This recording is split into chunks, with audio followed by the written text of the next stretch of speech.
Want to create amazing features with JavaScript?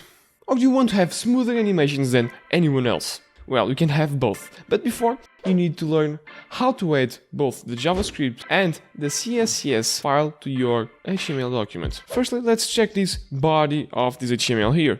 A button which will toggle the show and hide of the image, and the image that's simply a monkey. Okay, pretty simple. You can have a look of the page in here. The image is a little bit too big, but I'm just coming here with, and I'm going to apply of 600 so the image is not so big and you can see it all. The first thing that I'm going to show, it's the script tag. The script tag can be used in two different ways, but the first one, it's going to be not here because the head works, but it's better in the body, right above the closing of the body. And here you can put here the source, and you can specify where the file is.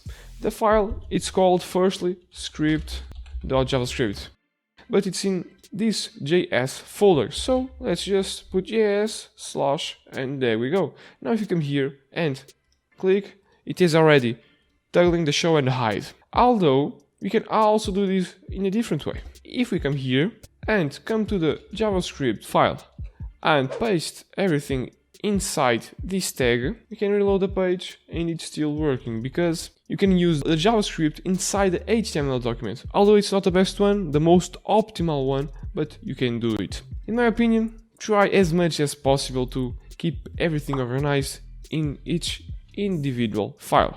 Now the CSS. Let's link the CSS. To link the CSS, you must come here and click here, link. You could put here the CSS, but I'd like to put the normal link.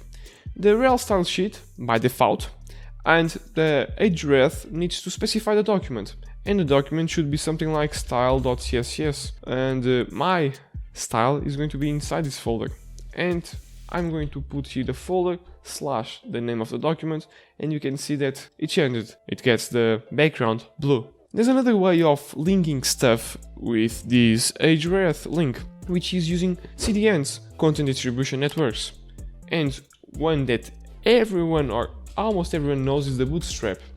And if you come here to the first link, read the docs down a little bit, and you can see that you can include the both Bootstrap and JavaScript with the link and the script tag. And if you come here and copy this link, I'm not going to copy the both, and paste it here, you can see that we have the href of a server, like a website, which you can use to, instead of using your own documents, use another person's documents. Not your friend that made the work. No, it's not like that. It's someone, in this case a framework, gives the option of, instead of installing the whole project, just copy and paste it in your project, which is really faster for you.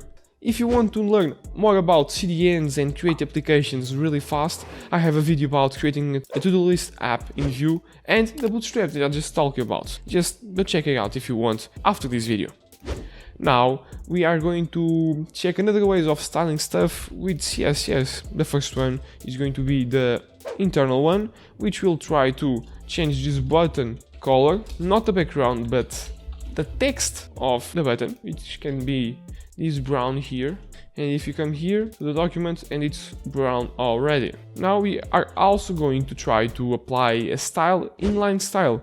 Instead of changing the image with this width, which is from HTML, we are going to try to use the CSS, and we are going to try to change the width to 10%. We can also use percentage here. Now go to the page, and it is way smaller as well. So guys, in this video you've learned how to add the JavaScript, and you've also learned how to link the CSS and use it in your own file. So in this video it's everything. Hope you guys enjoyed and see you soon.